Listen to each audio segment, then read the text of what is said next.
피해자를 흉기로 최소 3회 이상 공격하여 살해하였을 것으로 추정합니다.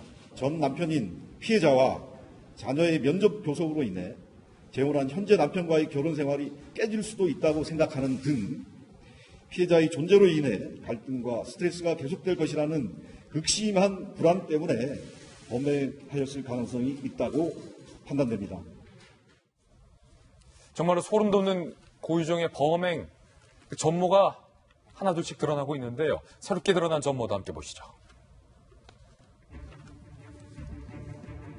보시면요.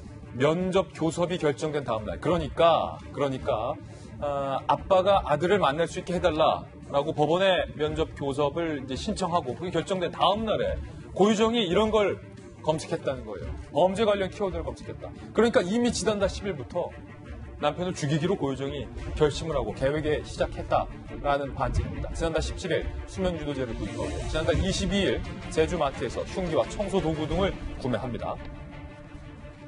지난달 25일 전 남편과 테마파크에서 시간 보낸 후 펜션에 입실한 고유정. 반수면 상태의 전 남편을 3차례 이상 공격을 했다. 그래서 살해를 했다라는 전모가 어제 경찰이 밝혔습니다. 그런데 당시 아들이 옆방에서 안 자고 게임 중이었다라는 사실이 확인됐어요. 아들이 깨어서 게임을 하고 있는데 그때 수면제를 남편에게 먹이고 3회 이상 공격해서 살해를 했다는 의미입니다. 정말로 소름 돋는 행동이 아닐 수 없습니다. 지난달 26일 펜션에서 시신을 훼손한 고유정. 정말이지 치밀하고 잔혹하게 시신을 훼손하고 유기를 했습니다. 27일 펜션을 퇴실했고 병원에 찾아서 본인이 범죄 중에 다친 손을 치료하는 여유까지 보입니다. 그리고 나서 남편의 휴대전화로 가짜 문자까지 조작을 하게 되죠. 지난달 28일 범행 후 남은 물품을 환불하는 고유정. 그리고 완도행 여객선에서 시신 일부를 유기하고요. 지난달 29일에서 31일 방진복, 사다리, 테이프 등을 구입하고 김포 아파트에서 2차 시신 훼손을 한 것을 경찰은 확인했습니다. 시신 훼손이 최소 2번 이루어졌다는 거죠. 그리고 쓰레기 분리수거장에 2차로 훼손한 시신을 유기하게 이르릅니다.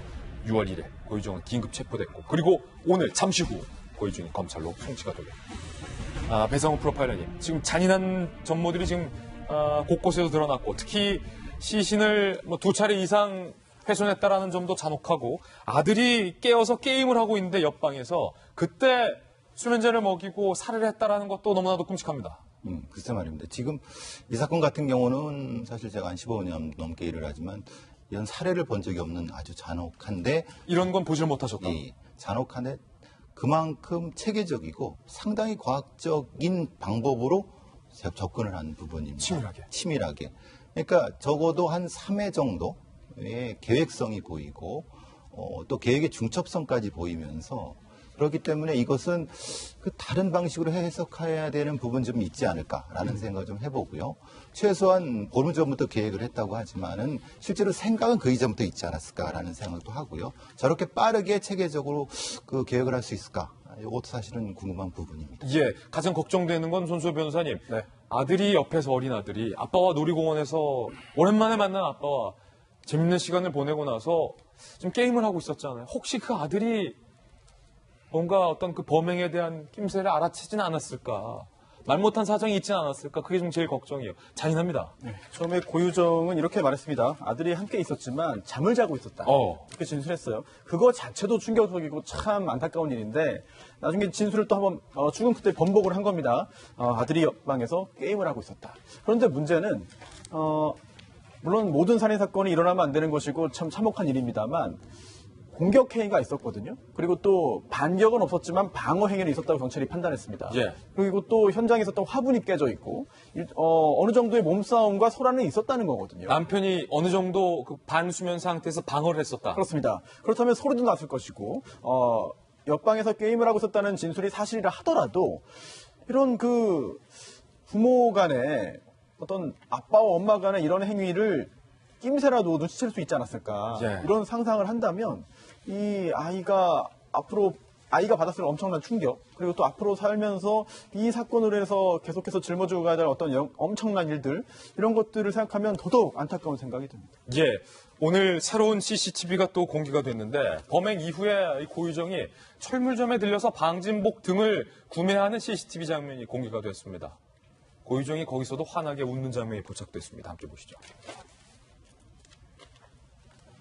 지금 철물점에 들른 고유정, 범행 때 다친 듯 손에는 붕대를 감고 있습니다. 그러니까 본인의 작은 상처는 병원에 가서 치료할 정도로 관심을 보였던 고유정이 철물점에 들려서 철물점 주인에게 방진복을 찾아달라고 요구하고 철물점 주변을 서성이면서 뭔가를 좀 둘러보고 있는 장면인데 주인이 방진복 비슷한 걸 지금 갖고 오죠. 꼼꼼히 살펴보는 이 방진복도 범행 이후에 어떤 사건 현장을 수습하고 시신을 유기하는 데 쓰인 범행 도구입니다.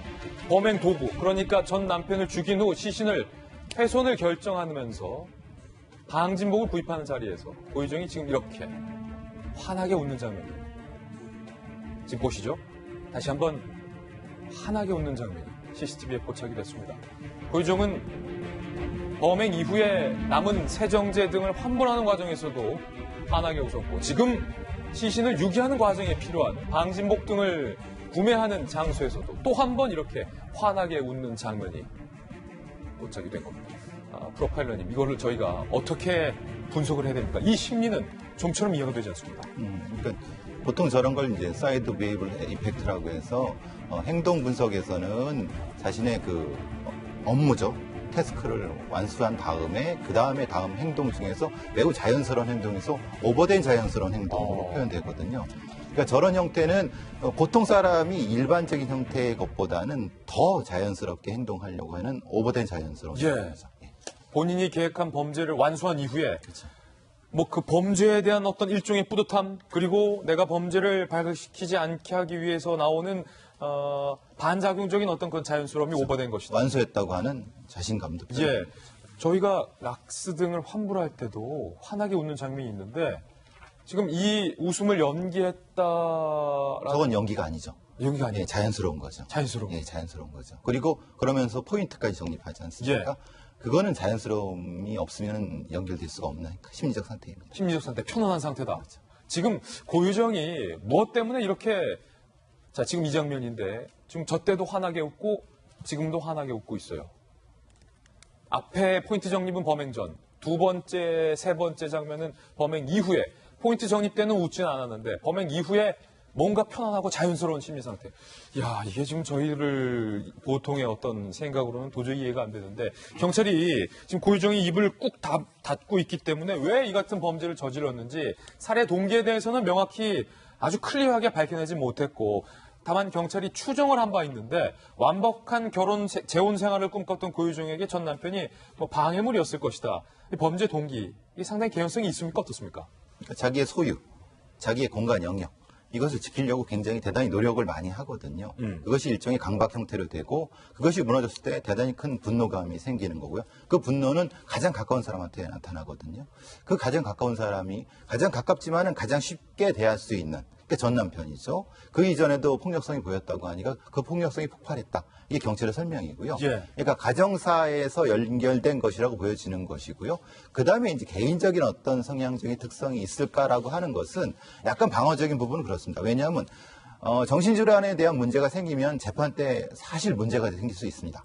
그렇기 때문에 그 부분은 경찰이 상당히 방어적으로 나가는 거고 사이코패스 여부에 대한 거는 사실은 그것도 논란의 여지가 있습니다만 일거에 좀 정리를 먼저 하고 접근하려고 경찰을 하는 것 같습니다. 예, 손수호 변호사님 지금 이 CCTV에서 보면 환하게 웃는 것뿐만 아니라 전문가들의 분석에 따르면 고유정이 아주 지금 짙게 화장까지 했다라는 장면을 포착한 분석도 나와 있거든요. 눈썹 화장도 진하고 화장까지 했다. 근데 지금 저게 방진복 구입하는 거잖아요. 네, 그렇죠. 범행과 연관된 그런 행위를 준비하는 과정인데 일상적인 모습을 보인 겁니다.